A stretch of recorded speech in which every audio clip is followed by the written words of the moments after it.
She said, "You should have died like Dad," when I refused to give her more money. So I vanished and took every cent with me. This is how I lost everything and then found myself. If you're watching this video, please subscribe and let me know in the comments where you're watching from. The photograph of Robert stared back at me as I placed fresh lilies in the vase beside it. 4 years gone, yet some days the absence felt fresh as yesterday. I traced the edge of the silver frame, remembering how his hands had felt on mine. Warm, steady, gone. "Mom, did you take your medication this morning?" Amber's voice floated from the kitchen, that hint of impatience barely concealed beneath a veneer of concern. "Yes, dear. I didn't mention that I'd been managing my own medication for 40 years before she appointed herself my caretaker. Small battles weren't worth the energy anymore." I watched her through the doorway as she rummaged through my mail, sorting bills into neat piles. My youngest child, my miracle baby born when I was 37 after years of fertility treatments. Now 29, still living at home, still finding herself. The boys had established their lives years ago. Thomas with his medical practice in Boston, Michael with his engineering projects in Japan. But Amber remained, perpetually in transition. "The property tax bill came today," she mentioned casually, slipping an envelope into her purse. "I'll take care of it. I'd like to see it first." The words escaped before I could consider their impact. Her head snapped up, eyes narrowing. "Why? So you can worry about it? You have enough on your plate, Mom." The familiar script, the same lines she'd used during Robert's illness when she gradually took control of our accounts. For our protection, she'd claimed, to spare us worry during Robert's 18-month battle with pancreatic cancer. "I'm not an invalid, Amber. Just because I'm grieving doesn't mean I can't handle my affairs." She sighed dramatically. "Thomas called earlier. His malpractice suit is still dragging on. He sounded stressed." The sudden topic change, another familiar tactic. My oldest son's legal troubles had consumed him for nearly 2 years, leaving little time for family matters. I'd suggested he visit more often, but Amber always had reasons why my bothering him would only add to his burden. "Maybe I should call him back," I offered, reaching for my phone. "I already told him you were resting." Her tone sharpened. "Mom, I'm trying to protect you. Everyone's busy with their own lives. I'm the only one who stayed to take care of you." The guilt, always the guilt. I swallowed my objection and nodded. Later that evening, as we sat at the dining table, Amber casually mentioned needing money for a photography course in New York. The 5th course in 3 years, none completed. "Have you thought about looking for a more permanent position?" I suggested carefully. "Something that could lead to a career?" Her fork clattered against the plate. "The boys always got everything. Thomas had that Boston apartment during his residency. Michael got help with his down payment. You never believed in me." I stared at my daughter, suddenly seeing something I'd been blind to for years. Behind her indignation was something calculated, something cold. For the first time since Robert's death, I wondered if I was truly seeing my daughter, or merely the role she'd perfected while I was drowning in grief. The bank's number flashing on my phone screen was unexpected. I answered with trepidation, my hands suddenly clammy. "Mrs. Wilson? This is Diane Fletcher from Bank of America. We have a situation requiring your immediate attention." My heart skipped. "What's happened?" "There's been an attempt to increase your credit limit substantially. Our senior protection system flagged it. We need your personal verification." I sank into the kitchen chair. "I never requested any increase. I suspected as much." Diane's voice softened. "Mrs. Wilson, would you be able to come to the branch today? There are some matters I believe we should discuss in person." 2 hours later, I sat across from Diane in her office, staring at account statements I'd never seen before. Transaction after transaction, withdrawals, loans, credit cards I'd never applied for. "These are all in my name," I whispered, my finger trembling as I traced down the column of numbers. "But I didn't authorize any of this." Diane's expression was professionally neutral, but her eyes held sympathy. "The most recent charge was $15,000 3 days ago. Does that ring any bells?" I shook my head, feeling suddenly cold despite the warm office. "Mrs. Wilson, I don't want to overstep, but—" She hesitated. "Does anyone else have access to your financial information?" The question hung in the air like a storm cloud. I knew the answer, had probably known it for months, but saying it aloud would make it real. "My daughter helps me with my finances." Diane nodded, her expression careful. "I see. My recommendation is not to confront anyone yet. First, let's secure your accounts. Then, if you're comfortable, we should discuss next steps. I left the bank with temporary passwords, a blocked credit card, and a hollowness in my chest that no medication could touch. I drove to Willow Creek Cafe, texting Amber to meet me there. Public places felt safer somehow. She arrived 20 minutes late, flustered and checking her phone repeatedly. I can't stay long. What's so urgent it couldn't wait until dinner? I took a deep breath. I'd like to start handling my own finances again. Her coffee cup froze halfway to her lips. Where is this coming from? I think it's time. Robert has been gone 4 years. I need to start standing on my own. Her expression shifted like quicksand. After everything I've done? I saved you when Dad was dying. You couldn't even pay bills correctly. Amber, there was a $15,000 charge. She stood so abruptly her chair scraped backward, coffee spilling across the table. You should have died instead of Dad. At least he loved me for real. The cafe fell silent. Faces turned toward us, then quickly away. Shame burned through me, not for anything I'd done, but for what I'd allowed to happen. With as much dignity as I could muster, I placed a $20 bill on the table and walked out, holding my tears until I reached the safety of my car. Only then did I allow myself to shatter. The pattern of transactions suggests this has been happening for approximately 4 years, Mrs. Wilson. Kevin Matthews, the bank's fraud specialist, spoke gently as he showed me document after document. It began small during your husband's illness and escalated after his passing. I stared at what appeared to be my signature on loan applications I'd never seen. That's not my handwriting, I whispered. It's close, but the W is different. Kevin nodded. Unfortunately, elder financial abuse often involves forgery, most commonly by someone who has observed your signature many times. What happens now? My voice sounded distant, even to my own ears. The bank will initiate an internal investigation. However, he hesitated, recovery can be challenging when family members are involved. I strongly recommend legal counsel specializing in elder abuse cases. I left with a folder of documents and Kevin's business card with a name written on the back, David Cohen, attorney at law. That night, I sat in my empty kitchen, the house creaking around me. The pasta I'd made went cold as I stared at the papers spread before me. 4 decades of marriage, and I'd never once balanced a checkbook. Robert had handled everything financial. When he got sick, Amber stepped in. I'd been grateful. Relief had blinded me. The telephone rang, startling me. Mom? It's Michael, my middle child's voice, calling from halfway around the world. Just checking in. How are you? I stared at the financial statements before me. I'm fine, dear. How's Japan? Wrapping up. I should be stateside permanently in about 3 months. Listen, I tried calling the house, but no answer. Is everything okay? I nearly told him everything then, the words pushing against my lips. But what would that accomplish? Michael was thousands of miles away, focused on completing his project. Thomas was battling his own demons with the malpractice suit. And Amber? Everything's fine, I lied. Just busy with church activities. After we hung up, I reached for my laptop, a Christmas gift from the children that I rarely used. Opening a browser, I typed, "How to identify financial elder abuse." The results made my stomach clench. Everything described matched my situation perfectly. One website suggested documenting everything, securing important papers, and seeking professional help immediately. With trembling hands, I reached for my phone and called the number on Kevin's card. "Mr. Cohen's office," a woman answered. "My name is Margaret Wilson," I said, my voice steadier than I expected.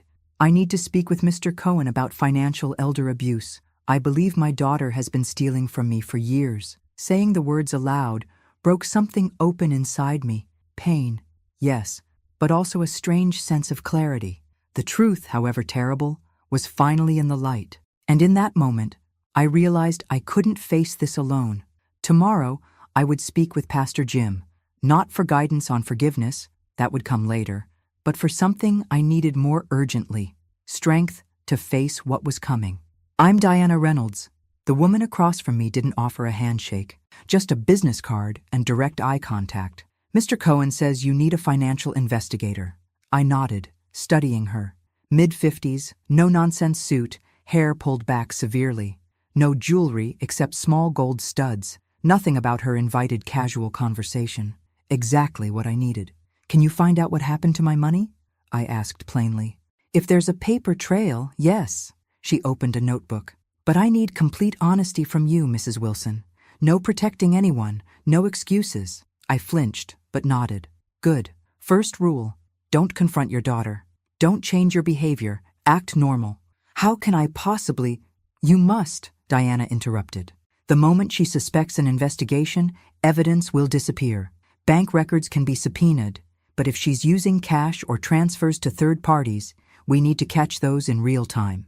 Over the next few weeks, I lived a double life. On the surface, Margaret Wilson, widow, mother, church volunteer. Beneath, a woman working with a growing team of professionals to document a betrayal so comprehensive it took my breath away. I watched Amber check my mail, taking anything financial. I noticed how she'd casually ask for my phone when a banking text came through.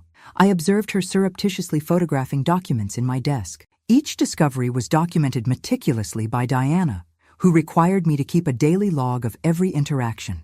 David Cohen prepared legal documents I'd never imagined needing: power of attorney revocations, cease and desist orders, civil complaints. The day Diana called me to her office, her expression was grimmer than usual. "We found the life insurance money," she said without preamble, sliding a folder across her desk. "Robert's policy, $450,000 that was supposed to be divided among our 3 children. I'd assumed the executor had handled it. Property records," Diana explained as I opened the folder. "Your daughter purchased a Manhattan apartment for $850,000 3 years ago. Down payment was exactly $150,000, 1/3 of your husband's policy. But she lives with me," I whispered. "She said she couldn't afford her own place. It's rented out, $4,200 monthly income that's being deposited to an account you don't know about." My hands began to shake. "She told me she was struggling financially. My voice broke. "She asked me for money last week for basic expenses." Diana's expression softened marginally. "Mrs. Wilson, we have enough. It's time to involve your sons. They have their own problems. Thomas with his lawsuit, Michael overseas. Your daughter has stolen approximately $180,000 beyond the insurance money. Your home has been remortgaged without your knowledge. Your credit is severely compromised." Her eyes met mine directly. "This isn't something you can handle alone anymore." As I left Diana's office, my phone buzzed with a text from Amber. "Made your favorite for dinner. Don't be late." The casual cruelty of it, the pretense of caring while systematically destroying my future, made me grip the steering wheel until my knuckles turned white. For the first time since this began, what I felt wasn't hurt or betrayal. It was rage. "You have several options," David Cohen explained, his office smelling of leather and lemon polish, each with different implications. I sat straighter, conscious of my posture. The Margaret Wilson who had walked into his office 6 weeks ago had been hunched with shame. Today I felt different. Not stronger yet, but no longer diminished. "Criminal charges would likely result in jail time," David continued. "Civil action could recover assets, but takes longer. Family intervention with legal oversight is fastest, but requires her cooperation." Diana Reynolds, seated beside me, added, "The evidence is solid. Multiple instances of forgery, identity theft, fraudulent loans. The decision is yours, but you need protection immediately." I considered the folder in my lap. Photographs of my daughter entering banks with documents, ATM camera shots of her withdrawing from accounts I didn't know existed, my forged signature on loan applications. How do I protect myself right now? My voice was steady. Over the next 2 weeks, I implemented their recommendations: credit freezes, new accounts at different institutions, formal disputes of fraudulent loans, each step small, each building toward security. Meanwhile, I began sessions with Dr. Eleanor Simmons, a therapist specializing in family trauma. "When did you first notice concerning behavior from Amber?" she asked during our second session. I thought back. She took money from my purse as a teenager. Small amounts at first. When we confronted her, there was always a dramatic explanation. "How did your husband respond?" A memory surfaced. Robert writing a check to a local shop owner after 16-year-old Amber was caught shoplifting. "Let's handle this privately," he'd insisted. No need for records that could hurt her future. He protected her, I admitted. We both did. When she struggled in college, dropping out after changing majors repeatedly, we called it finding herself. When she couldn't hold jobs, we blamed difficult bosses. And after your husband's diagnosis, she seemed to transform overnight, suddenly responsible, handling paperwork, Dealing with insurance. I was so grateful. I twisted my wedding ring. I thought she'd finally matured. Dr. Simmons leaned forward. Margaret, you've mentioned feeling ashamed several times. I'd like to address that. Shouldn't I be? I was blind to what was happening. You were grieving your husband while supporting him through terminal illness, then navigating widowhood. These are overwhelming life events that predators, even family members, exploit. Predator. The word stuck in my throat. That's my daughter you're talking about. Yes, she said gently. And understanding that someone you love intentionally caused harm is its own trauma. We need to address both the financial abuse and this emotional betrayal. Later that evening, swimming laps at the community pool, my first exercise in years, I considered Dr. Simmons' words. Each stroke through the water felt like pushing against the weight of my own guilt. Nearby, a woman my age completed a perfect dive. As she surfaced, I recognized Patricia Henderson from my old book club. Margaret Wilson, haven't seen you here in ages. Getting back into it, I replied, suddenly self-conscious in my old swimsuit. Good for you. She smiled genuinely. Hey, some of us meet for coffee after swimming on Thursdays. You should join us. For a moment, I hesitated. New routines meant questions about my life, questions I wasn't ready to answer. Then I remembered Diana's advice. Reclaim pieces of yourself, one small step at a time. I'd like that, I said, surprising myself with how much I meant it. You're getting the hang of this, Patricia said, peering over my shoulder at the spreadsheet on my laptop. 6 months had passed since that day at the bank. 6 months of learning a language I should have mastered decades ago. Still feels like reading hieroglyphics, I admitted, adjusting my new glasses. My first independent purchase after opening accounts Patricia had helped me establish. You're being too hard on yourself. Most people spend years learning financial management. Patricia, I'd discovered, was a retired forensic accountant who had specialized in banking fraud cases. Our poolside friendship had evolved into weekly financial literacy sessions at my kitchen table. My kitchen in my new apartment. Smaller than the house I'd shared with Robert, but entirely mine. The sale of our family home had been necessary after discovering the extent of the remortgaging Amber had arranged without my knowledge. The loss still ached, but less sharply now. My phone buzzed. Thomas. Mom, Michael's flight gets in tomorrow. Light. We'll drive up together the next morning for the meeting. How are you holding up? I'm prepared, I answered truthfully. After months of investigation, documentation, and preparation, tomorrow would be the first time my 3 children would be in the same room since Robert's funeral. The first time I would confront Amber with my son's present. We'll be there by 10. Love you, Mom. After hanging up, I caught my reflection in the window. My hair, silver white now, without the auburn dye Amber had insisted took years off, was cut in a practical bob instead of the matronly style I'd worn for decades. The nervous smile and apologetic posture were gone, replaced by something quieter, but more certain. Patricia gathered her things. Big day tomorrow. Get some rest. Thank you, I said, walking her to the door. For everything. Don't thank me yet. Tomorrow will be hard. Family confrontations always are. After she left, I sat on my small balcony, watching the sunset. The community garden below buzzed with early evening activity.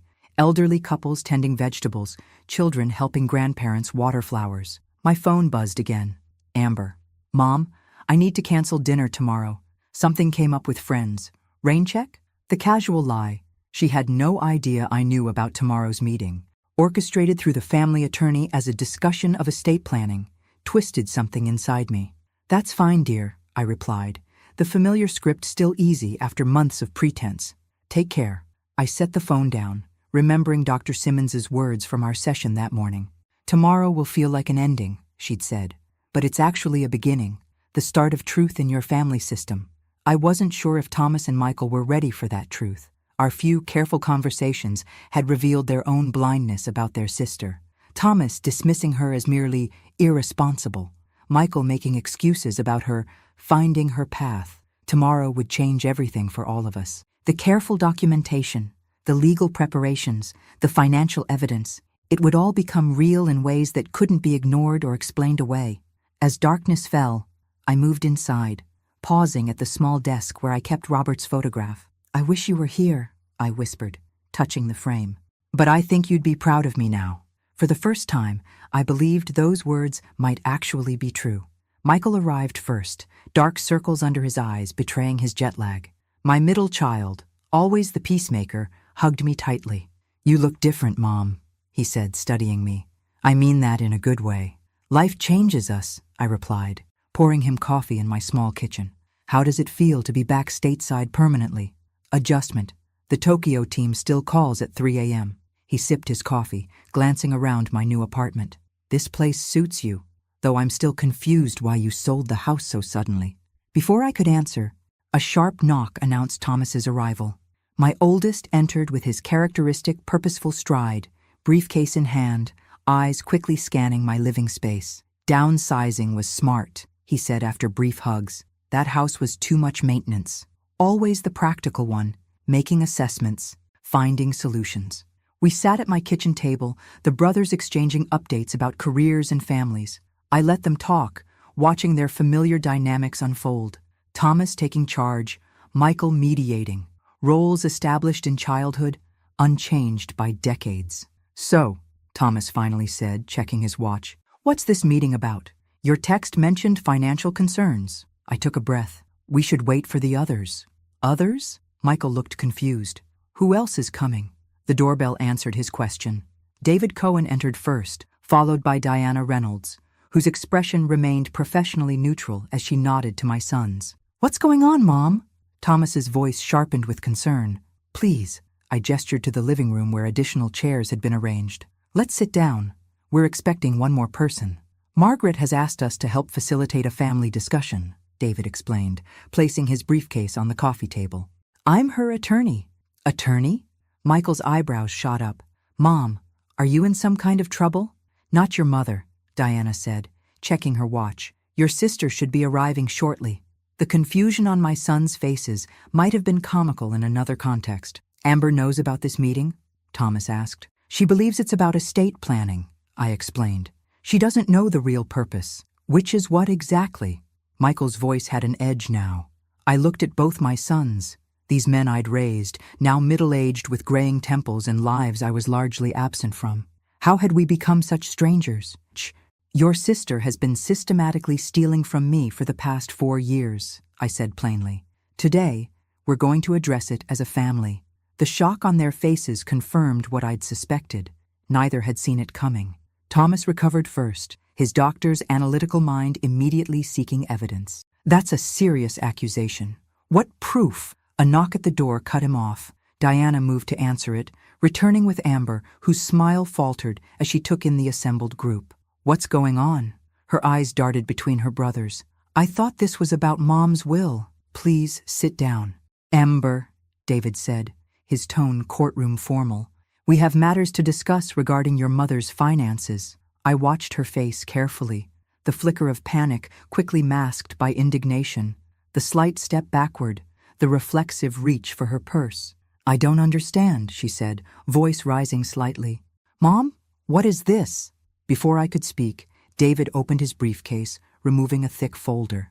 "I have here documentation of approximately 4 years of financial transactions conducted in Margaret Wilson's name without her knowledge or consent." Amber's face drained of color as David methodically laid out bank statements, loan documents, property records, each a nail in the coffin of her deception. Thomas stood abruptly. "Is this true? Have you been stealing from Mom?" And so it began. "This is ridiculous." Amber's voice escalated to a pitch I recognized, the same tone she'd used when caught shoplifting at 16. "Mom obviously doesn't understand what she's saying. She's been confused lately." Thomas's face hardened. "The evidence looks pretty damn clear to me." "What evidence? Some paperwork? Mom asked me to handle her finances. She couldn't manage after Dad died." Amber turned to me, eyes wide. "Tell them. Mom, tell them how you asked for my help." I met my daughter's gaze steadily. "I asked you to help with bill payments during your father's illness. I never authorized loans, credit cards, or remortgaging our home." "Our home? That house belonged to all of us." Amber's strategy shifted instantly. "I grew up there too. I stayed while they left." She gestured wildly at her brothers. Michael, always the mediator, stepped forward. "Amber, if there's been a misunderstanding..." "There's no misunderstanding." Diana interrupted, opening her laptop.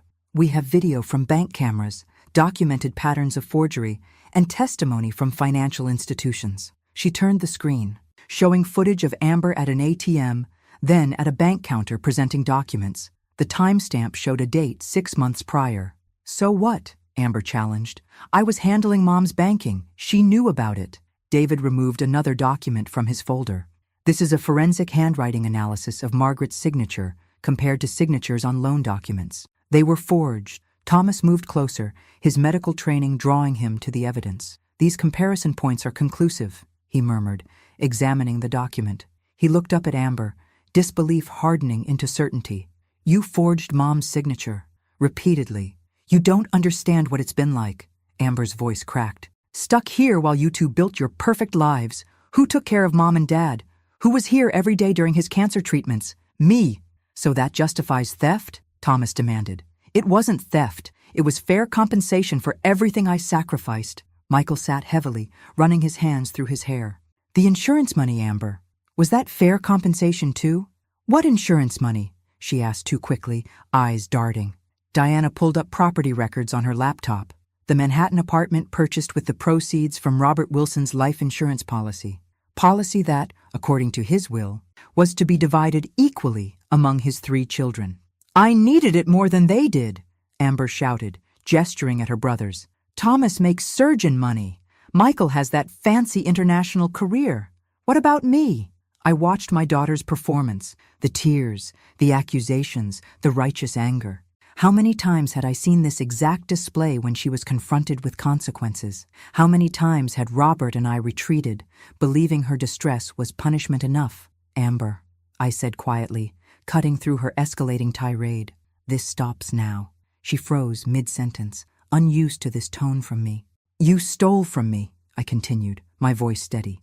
"You betrayed my trust while I was grieving. You forged my signature. You took your brother's inheritance. These are crimes, not misunderstandings." "Mom," she began, but I raised my hand. "I'm not finished. For months, I've documented everything, working with legal and financial experts.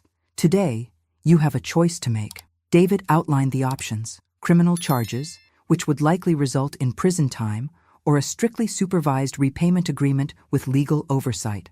Amber's face contorted with rage. "You would send your own daughter to prison? After everything I've done for this family?" "I didn't create this situation," I replied, finding strength I didn't know I possessed. "You did. Every forged signature, every stolen dollar, every lie." She turned to her brothers, seeking alliance. "Are you both going to let her do this to me?" Thomas stood rigidly, arms crossed. "You stole our inheritance, Amber. You robbed our mother. What exactly do you expect us to say?" Michael, always softer, looked torn.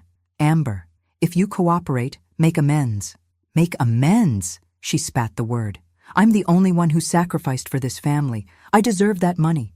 In that moment, watching my youngest child reveal who she truly was, I felt a strange sense of clarity. The fog of maternal guilt and obligation lifted, revealing the simple truth. Love couldn't heal what Amber refused to acknowledge was broken. "You have 24 hours to decide," I said, rising from my chair. "Criminal charges or supervised repayment? Your choice." Her expression shifted from rage to disbelief. "You can't be serious." "I've never been more serious in my life." "She signed the agreement," David informed me, closing his leather portfolio. Reluctantly, but legally binding. 2 days had passed since the confrontation. 2 days of silence from Amber after her tearful exit from my apartment, Thomas escorting her out, while Michael sat shell-shocked on my couch. "What happens now?" I asked, accepting the copy David handed me. "The apartment goes on the market immediately. Proceeds will be divided per your husband's will.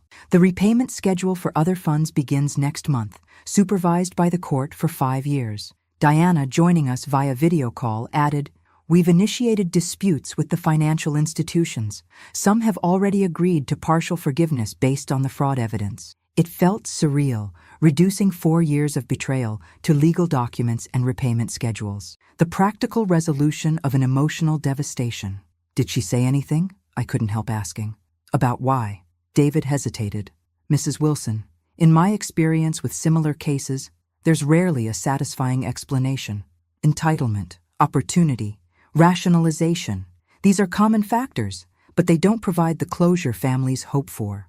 After they left, I walked to the community center where I'd begun volunteering 3 afternoons weekly. The routine kept me anchored, cataloging donated books, helping elderly neighbors with technology questions, teaching a basic financial literacy class that had started as a joke but quickly attracted a dozen regular attendees. "Margaret!" Patricia waved from the reception desk. "You've got visitors!" Thomas and Michael stood awkwardly in the lobby, both looking exhausted. We hadn't spoken since they'd left my apartment after the confrontation. "Let's get coffee," I suggested, leading them to the center's small cafe. Once seated, Thomas spoke first. "We met with Amber and her attorney this morning." I nodded, waiting. "She's not remorseful," Michael said carefully. "She still believes she was entitled to the money." I know. The knowledge hurt, but no longer surprised me. "Mom, I owe you an apology," Thomas said suddenly. "I should have been more present after Dad died. I let my own problems become an excuse." "We both did," Michael added. "We saw what we wanted to see with Amber. It was easier than acknowledging the truth." I studied my sons, one precise and driven, the other diplomatic and peace-seeking, both carrying their own guilt now. "We all failed each other in different ways," I said finally, "but that's in the past. What matters is what we do now." Thomas straightened, ever the problem solver. "We've been discussing options. The dispute with the second mortgage might take months to resolve. In the meantime, we can help with—" "I appreciate that," I interrupted gently, "but I'm managing." They exchanged glances, clearly surprised. "Really," I continued, "my expenses are minimal now. The apartment is affordable. I'm receiving Social Security, and the church fund from your father's service has helped with legal fees." "But the money Amber took," Michael began, "will be addressed through the legal system," I finished. "Meanwhile, I'm rebuilding my life. Not the one I had, but perhaps the one I need now." I told them about my volunteer work, my swimming routine, the financial classes with Patricia, the new friends I'd made. With each example, their expressions shifted from concern to something like wonder. "Mom," Thomas said finally, "you're different." "Yes," I agreed simply. "I am." As we parted, promises of more regular visits exchanged, I felt a weight lifting.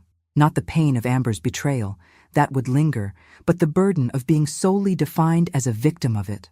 Walking home, I noticed a help wanted sign in the window of Hartwell's bookshop. On impulse, I entered. "Good afternoon." The gray-haired woman behind the counter greeted me. "Can I help you find something?" "Actually," I said, surprising myself, "I'm interested in the position advertised." She looked me over appraisingly. "Experience? 40 years as a reader, 6 months cataloging at the community center, a lifetime of recommending books to reluctant readers." I smiled. "And I'm extremely reliable." "Part-time only," she warned. 15 hours weekly, mostly afternoons." "Perfect," I replied. As I left with an application form, my phone buzzed with a text from Amber. "This isn't over. You'll regret what you've done." I stared at the message, feeling the familiar twist of pain, but something else too, a certainty that hadn't existed before. I deleted the message without responding and continued walking, head high. "Mrs. Wilson, your 9 o'clock is here," called Jenny, the bookshop's college-aged assistant. 8 months had passed since I'd started working at Hartwell's 3 afternoons weekly. What began as a distraction had become a source of unexpected joy. "Send them back," I called, arranging the chairs in our small reading nook. The Classics for Coffee book club had been my suggestion to Eleanor Hartwell, the shop's owner. Now 12 members strong, it brought steady business and filled Thursday mornings with lively discussion. Before the group arrived, I checked my phone.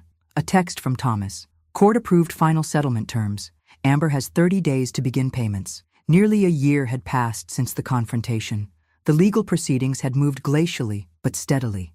The Manhattan apartment had finally sold after 9 months on the market, at a loss, but sufficient to provide Thomas and Michael their shares of Robert's insurance. My portion remained in an account managed by the court trustee, part of the overall restitution plan. The bookshop bell jingled as my group entered, mostly retirees, with 2 high school teachers who adjusted their schedules to attend. We were discussing Middlemarch today, George Eliot's examination of provincial life and thwarted ambition. "Margaret, you're glowing today," observed Helen, a retired English professor. "Good news?" I smiled, distributing coffee cups. moving forward on a difficult situation. They knew fragments of my story, not the details, but enough to understand I'd faced a significant betrayal and financial hardship. Their quiet support had been another unexpected gift of this new chapter. After the discussion, as I shelved returned books, Eleanor approached. That community outreach program you suggested is really taking off. 3 senior centers have requested workshops. The program, offering basic financial literacy to seniors, had started small, with just Patricia and me visiting the local retirement community. Now we had 5 volunteer instructors, including a retired banker and a former economics teacher. Bank of America called again, Eleanor continued. They want to sponsor the program formally, provide materials, even a small stipend for instructors. I nearly dropped the book I was holding. That's Diane Fletcher's doing. Your guardian angel at the bank? Probably. Eleanor smiled. You've built something important here, Margaret. Something that will help others avoid what happened to you. That evening, walking home through the park, I paused at the duck pond. A year ago, I couldn't have imagined this life. Working part-time, teaching financial literacy, hosting a book club. Small things, perhaps, but mine. Chosen, not inherited or thrust upon me. My phone rang. Michael, calling from his new office in Boston. Mom, have you checked your email? I forwarded something you should see. At home, I opened my laptop to find an email from Amber to both brothers. The subject line, "This family is dead to me." The message was brief but vicious, accusing all of us of betrayal, claiming she would make minimum payments only because legal thugs forced her to. The final line read, "Don't contact me again, any of you." I closed the laptop, surprisingly calm. "Are you okay?" I asked Michael, who had stayed on the phone. "Shouldn't I be asking you that?" His voice was gentle. "She's your daughter." "Yes," I agreed, "and I'll always love the child she was, but I can't excuse the adult she's chosen to become." Later, preparing for bed, I caught my reflection in the bathroom mirror. The woman looking back had clear eyes and straight shoulders. Silver hair framed a face with fewer anxiety lines than a year ago. Not younger, but more present. Dr. Simmons had asked in our final session what I'd learned from this ordeal. My answer had surprised us both. I learned that losing everything isn't the end, I'd said. Sometimes, it's the beginning. As I turned out the light, my phone buzzed with a final text from Thomas. "You never deserved any of this, Mom, but I'm proud of who you've become through it." For the first time in years, I fell asleep without wondering what crisis tomorrow might bring. 2 years clean, announced Janice, beaming as the support group applauded. Never thought I'd say that after 40 years of smoking. I smiled, genuinely happy for her. The new chapters group at the community center had become a weekly fixture in my life, not specifically for fraud victims, but for anyone rebuilding after significant life changes. Janice had joined after her COPD diagnosis, determined to quit smoking and reclaim her health. "Margaret, would you like to share today?" asked the facilitator. I nodded, conscious of several new faces in the circle. "I'm Margaret. 3 years ago, I discovered my youngest child had been systematically defrauding me since my husband's illness. Today marks 18 months since our legal resolution." The room stayed respectfully quiet. They'd heard variations of my story before, though I added new reflections as my journey evolved. Last, something unexpected happened, I continued. I received a letter from my daughter, the first direct communication in over a year.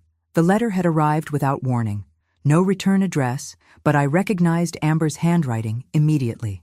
She didn't apologize explicitly, I explained to the group, but she mentioned she's working steadily for the first time, managing her own finances. Her therapist suggested eventual mediated contact if I'm ever open to it. "How did that make you feel?"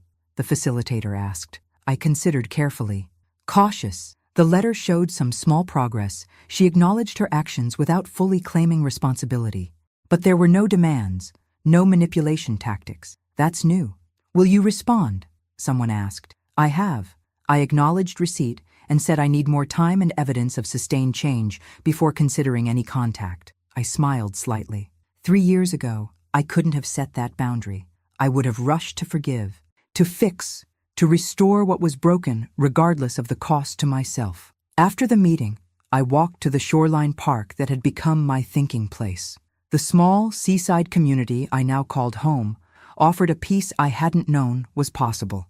My modest rental cottage, surrounded by lavender and rosemary, sat 4 blocks from this beach. Thomas and Michael visited regularly now. Thomas monthly from Boston, Michael more frequently since accepting a position at a nearby university. Our relationships had evolved, becoming more honest, less defined by old family roles. My phone buzzed. A text from Patricia. Conference call with the bank in 30 minutes. Don't forget. Our financial literacy program had expanded beyond expectations. What began as informal workshops now operated as a small nonprofit, Secure Futures, offering education throughout the county. Bank of America had become our primary sponsor, with Diane Fletcher joining our advisory board after her retirement. As I walked home, I reflected on the journey. The financial wounds were healing slowly, some of the fraudulent loans forgiven, others restructured. Amber's court-ordered payments arrived irregularly but consistently enough to avoid legal consequences. The deeper healing had come from unexpected sources: the bookshop community, my volunteer work, teaching others to protect themselves, reconnecting with my sons as adults rather than as their mother's keeper. At home, I prepared for the conference call, reviewing our program metrics.